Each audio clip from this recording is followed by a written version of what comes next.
16, for God, just think it, for God so loved. Just think it, He loved.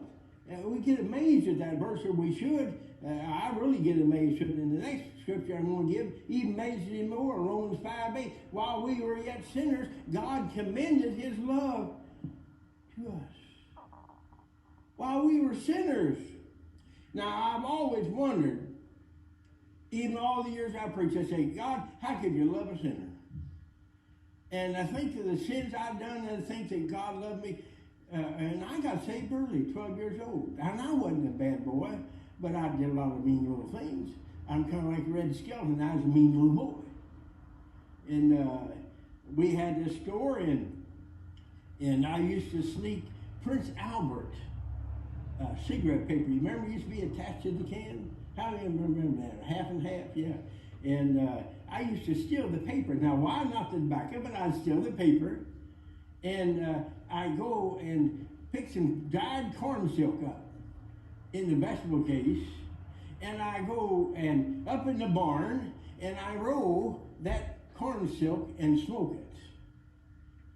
But I didn't inhale.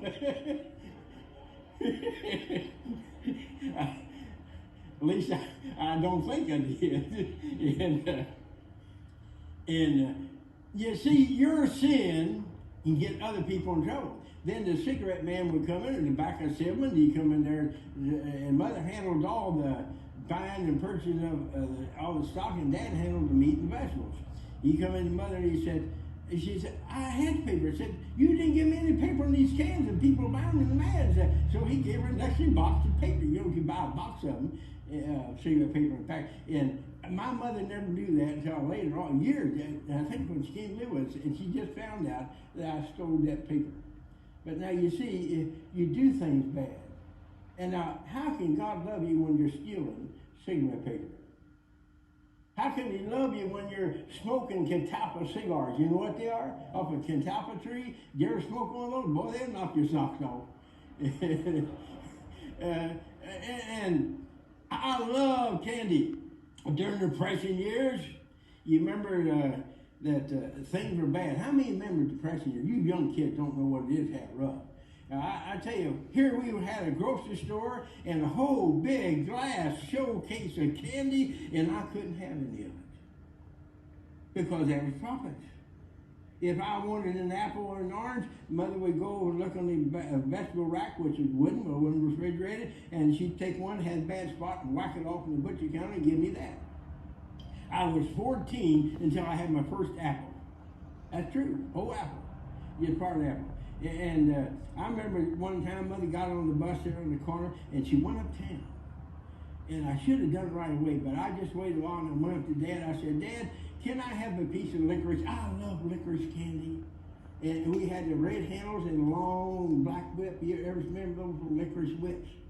And I stole one. When Dad wasn't looking, I stole it. And I was sitting on the curb. And what do you think happened when I took my first bite? My mother got off the bus on the corner. She come along, he just come and run over to me. She said, Wesley, how did you get that? I said, Dad gave it to me, I lied. And she said, I don't care what Dad says, you can't have it.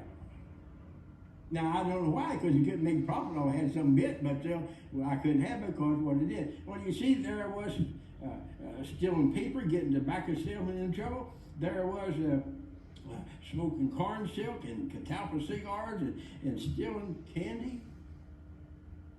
Yet God loved me. That's really hard to comprehend how I could love someone that is a thief. I don't care if you're still in the church or tithe or not, God still loves you. It's amazement to me. But I tell you something more than that. Even after I became a pastor and started pastoring people, I still get amazed sometimes how God can love some people. You know what I mean? Like burning out jelly beans, you know what I mean? I've seen people in the church sometimes, I like, boom, crack. You ever been like that? Be honest. But you can't, you gotta love them. God said He loves them, and then God said you have to love them. You're a pastor. And some people, some of the things they do to you, and some of the things they do to church, Oh my goodness, how can God love them? How does God love us? But you see, that's part of the redemption plan. The first step is God says, I love you. No matter what, I love you. And I'll forgive you if you come and take Jesus as your personal Savior.